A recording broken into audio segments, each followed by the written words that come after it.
If you Google the biggest star in the universe, there's a good chance you'll get the wrong answer. Recent measurements shook the old champion, revealed a monster that may be too big to physically make sense, and pushed one giant star into the spotlight. And honestly, the real story is way crazier. This is the truth behind the largest star in the universe. Chapter 1, The Crown Just Got Messy. For years, the easy answer was UY Scuti. If you asked which star was the biggest, that was the name people threw out almost automatically. Huge red supergiant, absurd size, classic cosmic giant. It felt settled, like one of those facts you stop questioning because everybody repeats it.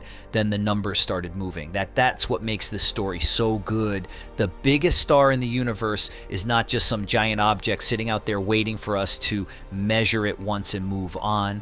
It's a fight, a messy one. A scientific argument built on dust, distance, glowing plasma, and the awkward truth that stars don't even have clean edges. And once new measurements started coming in, UY Scuti stopped looking unbeatable. Then Stephenson 218 showed up like a total maniac. A star so enormous that if the estimate is right, it would stretch past Saturn if you dropped it into our solar system, not Jupiter, past Saturn. That should have been the end of the conversation. New king, crown it, done. Except there's one problem. According to our current understanding of stellar physics, Stephenson 218 is kind of not supposed to exist in that form. So now the answer gets weird because the biggest claimed star may be too big to trust, the old champion may have been measured wrong, and the safer current frontrunner is a different monster entirely, the WOH G64, a red supergiant in the Large Magellanic Cloud that may be the best current answer if you care about the most reliable measurements. That is such a wild setup. You came in expecting one giant name. Instead, you get a dethroned king, a suspicious giant, and a replacement that might itself get challenged again later. And that means the question changes. It's not just what is the biggest star, it becomes why is this so hard to answer in the first place? Chapter 2, why measuring a star is way harder than it sounds. You'd think measuring a star would be simple. Point a telescope at it, figure out the size, move on. But stars are rude like that. They don't give you a nice sharp boundary where you can say, yes, this is definitely the edge. What you usually see is the photosphere, the layer where light can finally escape. That's the glowing surface you think of when you picture a star. But below that, more star. Above that, a fuzzy atmosphere that fades outward. So where does the star stop? Different methods can give different answers, and that gets ugly fast when you're dealing with giant dying stars that are constantly throwing material away. Then add distance. A star's true size depends on how bright it really is, and brightness depends on how far away it is. If your distance estimate changes, the star's size can change with it. That's exactly the kind of thing that helped wreck the old UY Scuti headline. And these are not nearby objects where a tiny mistake barely matters. These stars are thousands, sometimes hundreds of thousands of light years away. Some are buried in dust. Some are wrapped in their own expelled gas. Some are pulsing. Some are dimming. Some are blowing off layers so violently that the whole idea of a clean edge starts feeling fake. So when people say scientists are arguing over the largest star, that does not mean astronomy is confused in some embarrassing way. It means astronomy is working at the edge of what the data can support. And honestly, that's part of what makes this fun. The biggest stars are so extreme that even defining them becomes a problem. But before we get to the actual contenders, you need one more piece of the puzzle. Why do some stars become gigantic in the first place? Chapter 3, how a star turns into a cosmic monster. Our sun feels huge to us. It absolutely dominates the solar system. Its radius is about 700,000 kilometers and it holds almost all the mass in our system. Add up all the planets and the sun still wins by an absurd margin. But the sun is not some elite freak. It's a pretty average main sequence star. That phrase matters. Main sequence is the long, stable stretch of a star's life where hydrogen fusion in the core pushes outward while gravity pushes inward. That balance is called hydrostatic equilibrium. Basically, the star is holding itself together through a constant fight between collapse and pressure. On the Hertzsprung-Russell diagram, which maps stars by temperature and brightness, most stars spend most of their lives on that main sequence. Hotter stars tend to be brighter, and the most massive ones burn through their fuel like they've got zero patience. That's why giant stars are rare. The biggest ones live fast and die early. A heavy star crushes its core harder, fusion runs faster, more energy gets produced, and the star swells. But that also means the clock runs down brutally fast. A star much more massive than the sun can live for only millions of years instead of billions. Then comes the real twist. The biggest stars by radius are often not the heaviest stars. The giants win through expansion. Once a star starts running low on hydrogen in the core, gravity begins compressing the center. Pressure rises, temperature rises, fusion shifts, outer layers heat up, shells around the core start fusing too, the star balloons outward. That's how you get red giants. And then for the more massive stars, red supergiants. Our own sun will eventually do this. It won't become some galaxy record holder, but it will still expand to ridiculous size, big enough to swallow Mercury and Venus and maybe even Earth. That is the future of our cozy little star. Not today, not tomorrow, but one day. Now scale that process up to stars with much more mass. That's where things stop being dramatic and start being insane. A red giant like Mira A can reach hundreds of times the sun's radius. A red supergiant like Betelgeuse goes much bigger. And once you get into the most extreme red supergiants, now you are talking about stars that, if placed in our solar system, would wipe out the inner planets and keep going. This is where the crown fight begins. Chapter 4, UY Scuti, the king that lost its grip. UY Scuti became famous for a reason. Back in 2012, astronomers measured it at around 1,708 times the radius of the sun. That number hit like a truck. If you put that version of UY Scuti where the sun is, it would swallow Mercury, Venus, Earth, and Mars, then keep expanding almost all the way to Jupiter's orbit. You could fit around 5 billion suns inside it. Light would take nearly 7 hours to go around it once. If you tried to drive around the edge at highway speed, you'd be passing the steering wheel down your bloodline. It was the perfect cosmic flex. And because it sat in the constellation Scutum and checked all the giant star boxes, UY Scuti became the name. The poster child. The answer everybody remembered, but the problem with poster children is that they can get dragged back into court when better data shows up. Later work, helped by improved distance measurements and newer analysis of red supergiants, suggested UY Scuti may not actually be anywhere near that giant. One of the revised estimates puts it much closer to about 909 solar radii. That's still enormous. Still an absolute beast, still way beyond ordinary human intuition, but it is not the all-time radius champion people thought it was. It drops from unbeatable monster to just one more giant in a very crowded Hall of Fame. And that one revision changed everything, because once UY Scuti looked less secure, attention shifted to other contenders. That is where the next name enters the story, and this one is almost too big to be useful. Chapter 5, Stephenson 218, the star that should not be there. Stephenson 218 sounds like the winner if you only look at the headline number. Its estimated radius is about 2,150 times the sun's radius. That is absurd. If you placed it at the center of our solar system, it would not stop at Jupiter. It would stretch beyond Saturn. You could fit roughly 10 billion suns inside it. Light would take close to 9 hours to circle it. That is not just large, that is offensive. So why doesn't astronomy just crown it and move on? Because Stephenson 218 may be too large for our current models of stellar structure to accept comfortably. There is a theoretical boundary called the Hayashi limit, which is basically the cool outer edge of how large a star of a given mass can get while still staying in equilibrium. Push too far past that, and the structure becomes unstable. The star should not be able to sit there nicely as if everything is fine. Stephenson 218 seems to push against that problem hard.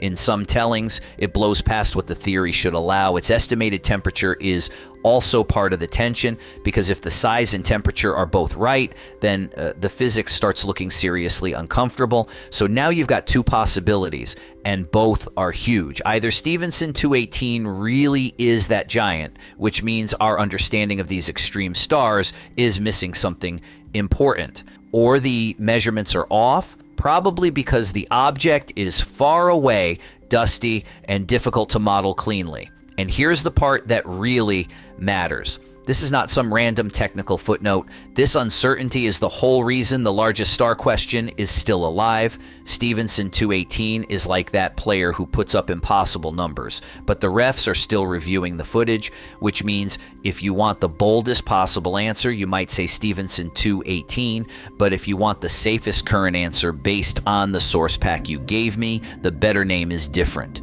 Chapter 6, WOH G64, the safer current champion. WOH G64 does not get talked about nearly enough for how ridiculous it is. This red supergiant sits in the Large Magellanic Cloud, a neighboring galaxy around 160,000 light years away, and that is a distance matters because, oddly enough, being in another galaxy can sometimes make certain measurement problems cleaner than trying to look through all the dust and clutter inside our own Milky Way. Its radius is often given around 1,540 times the sun's radius, though some estimates push it much higher. That already puts it right at the edge of the giant star danger zone. If you dropped it into our solar system, it would engulf the first 5 planets and reach out toward Jupiter.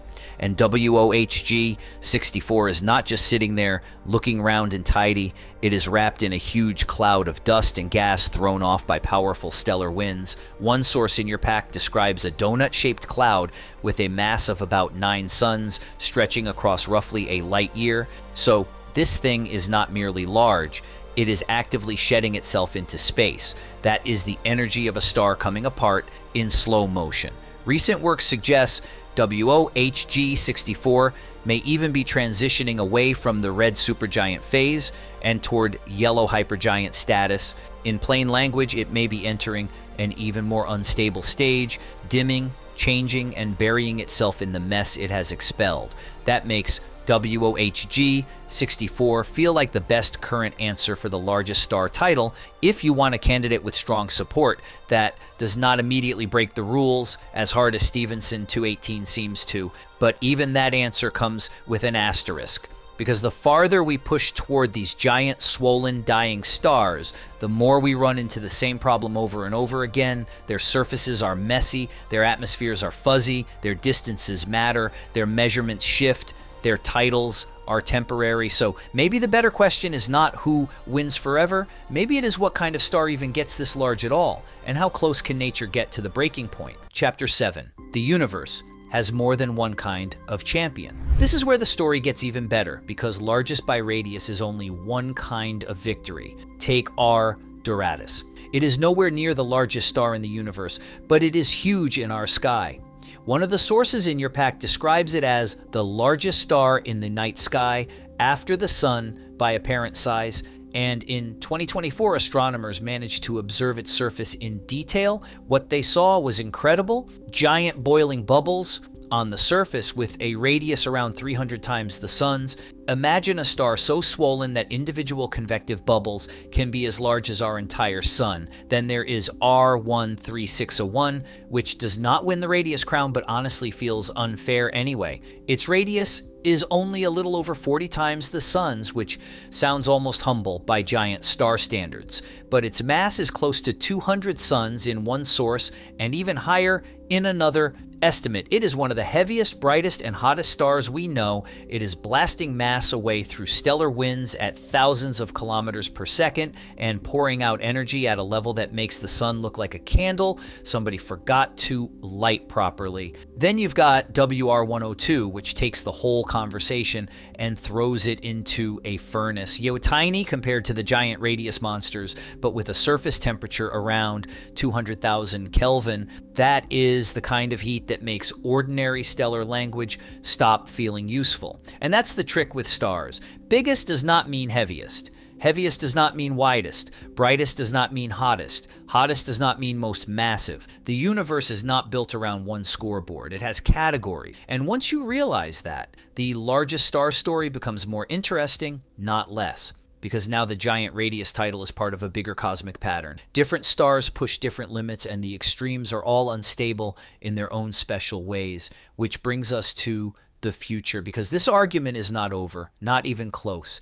Chapter 8, what we might find. The safest thing you can say about the largest star in the universe is that the answer is provisional. UY Scuti already fell from its old throne, Stephenson. 218 might still come roaring back if future measurements support it. WOH G64 might hold the title for a while longer or get revised. 2. Westerlund 126, VY Canis Majoris, and Mu Shepe all lurk in the giant star conversation with their own ugly uncertainties, and beyond that, there is the really fun stuff. What if there are stars in some other environment that swell a little farther than anything we have seen so far? What if the Hayashi limit is not being violated, but we are misreading temperature, distance, or atmospheric structure? What if some weird class of object, something like a Thorne-Zeitkov object, a star with a neutron star hidden inside, ends up giving us a whole new way to think about giant stellar envelopes?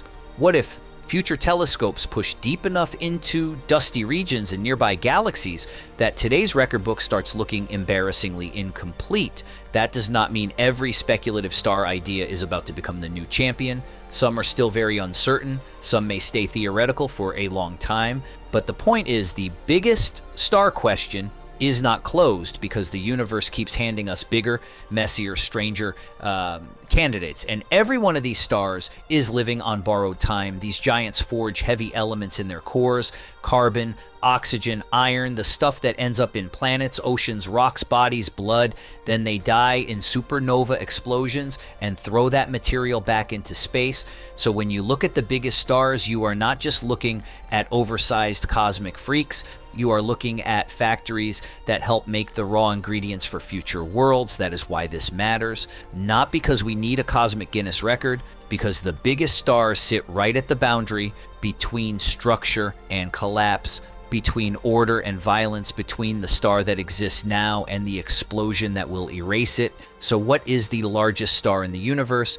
Right now, the boldest answer is Stephenson 218 if you trust the most extreme estimate. The safer answer is WOH G64 if you want the current frontrunner with the cleaner case. The old answer was UY Scuti, and that alone should tell you how fast this field can move. And honestly, I think that's the best part. The universe is so huge, so messy, and so far beyond normal human scale that even something as basic sounding as biggest star turns into a live argument. Next time you look up, don't just think about stars as tiny little dots. Some of those dots are swollen, dying monsters that could swallow planets like they were crumbs. And somewhere out there, there may be an even bigger one waiting to make this whole video outdated. If you enjoyed this one, subscribe for more insane stories from outer space.